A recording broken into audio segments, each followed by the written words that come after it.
Welcome back, everyone. Sheepdog Smokey here, and it's more of the same. Attorney General William Barr, a 68-year-old grandfather of five who came out of retirement to take the job again, has to explain that he is actually fighting for the office of the president, not for the current inhabitant of said office.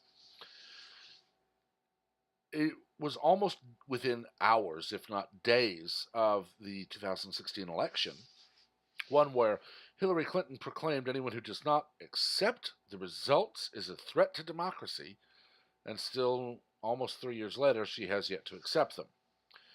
But we had, of course, it was Russia, Russian trolls, and Trump was colluding, and we had an investigation start.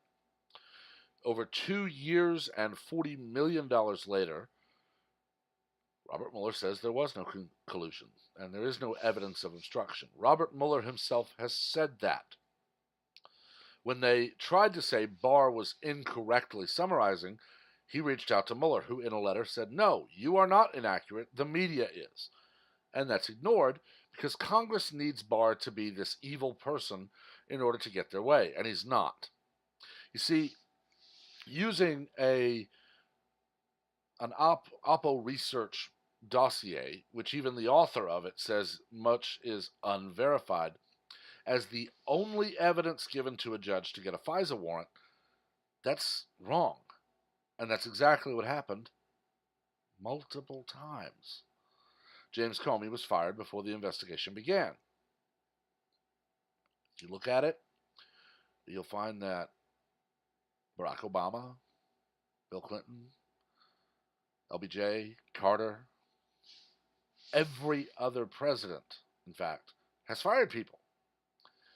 And they don't care. We have records of Eric Holder, now infamous, for the sheer speed someone responds to one of his tweets with "Fast and Furious." Remember that? He's on record saying he felt he was the, quote, president's wingman, end quote.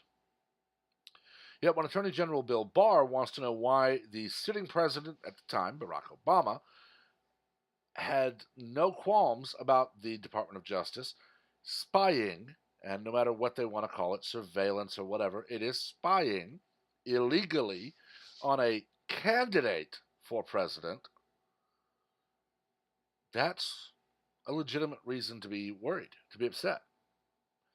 And that's exactly what Barr is doing.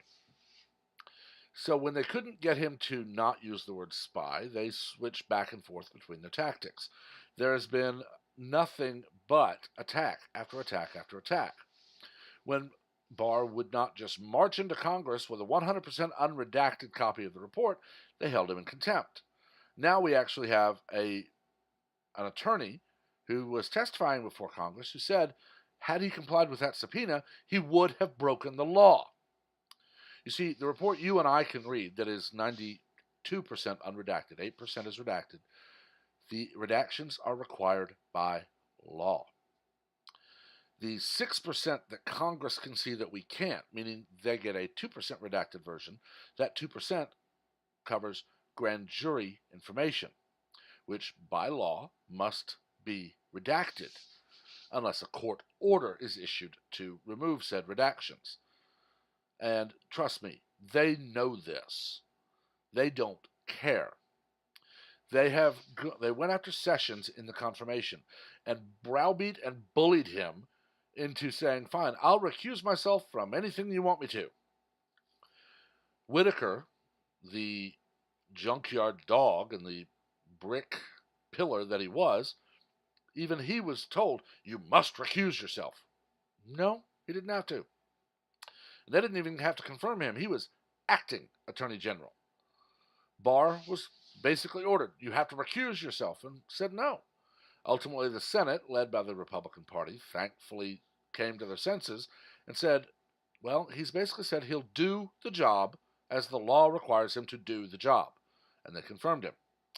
And that began Democrat whining at a new level that he wouldn't recuse himself and let Robert Mueller have free reign, because Robert Mueller was technically an employee of the Department of Justice, and the AG heads said department.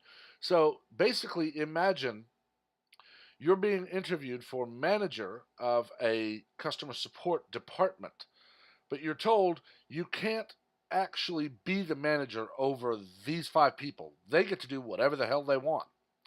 They can show up, clock in, leave for 8 hours, go home and party, come back and clock in, or they can clock in and out from home because you have to recuse yourself from their performance. Your department is going to suffer horribly. It's going to just be crap. And Barr knew that. Rosenstein was never fired. Rosenstein managed to last long enough to retire. Mueller was not impeded in any way. He was not fired or even stood in the way of. The White House gave unprecedented access to personnel and documents. And now that all of that's happened and Congress didn't get their way, they're demanding that Bill Barr break the law.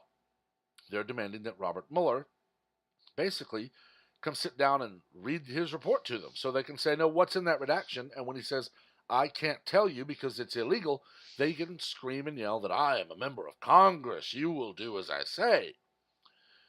It's time for idiots like this to start having the book thrown at them. The judge who they had to go to when they tried to defend their subpoena for the unredacted report, a judge should have stepped up and said, on the record, he should have made it very public, Mr. Nadler, are you going on record and ordering the Attorney General of the United States to break United States law? Because this subpoena requires him to break the law. Make them admit that they want to have that power. Make them say, yes, he will break the law when I tell him to so I can fire him. Make them say, he's doing his job and I don't like that. I want to fire him, so I have to make him give me a reason.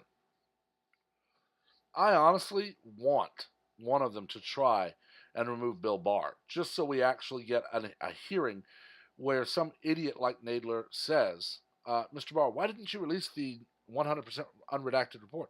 Because it would have been illegal to do so, sir. Well, I told you to do it. Oh, so you're telling me you're a federal judge that can issue that order? No, I'm a member of Congress. Good. According to the law, you can't do that. Bring the law out. Read it verbatim. Make him say, I am your God, peasant, you will obey me. Make them admit that they are immune from the law. Make them say, I am above it. Maybe if we get a few of them to say that, we'll wake up and red pill a few of the little pea-brain idiots in California or New York who keep voting for these weirdos. I mean, for crying out loud, you got a man sitting as the head of the Judiciary Committee that's basically Danny DeVito's penguin and ordering people around like he is God. And no one on the Democratic side of Congress has any problem with it. And there's a simple reason for that. They're all the same. They all believe they are immune from the law, and when they tell you to break the law, you happily do it and then say, now where am I going to prison for obeying you? And they'll happily send you. There is no more of the Kennedy Democratic Party left. It died with Carter, okay? Started with LBJ, survived through Nixon and Ford, and died under Carter. They are now the party of, we have a right to overthrow the government anytime you peasants won't vote for us. And the sheer audacity of ordering the Attorney General of the U.S. to break the law should show that. Robert Mueller gave us the answers. William Barr reiterated those answers. And the Democrats can't stand it because after 2+ years and $40 million, they didn't get their way. So now they're moving on to, well, if you don't give us our way, we'll just make you break a law. And unfortunately, they're up against a bulldog of a lawyer. And I can't wait to see the next one of them try it and fail and cry. But I've talked long enough. Let me know what you think. As always, remember, keep it civil in the comments. We don't learn from argument. We learn from debate. Also, please remember to like and share the video as well as to subscribe and turn on notifications so that you're the first to know of any and all new content as it is posted. Until next time, everyone have a wonderful day.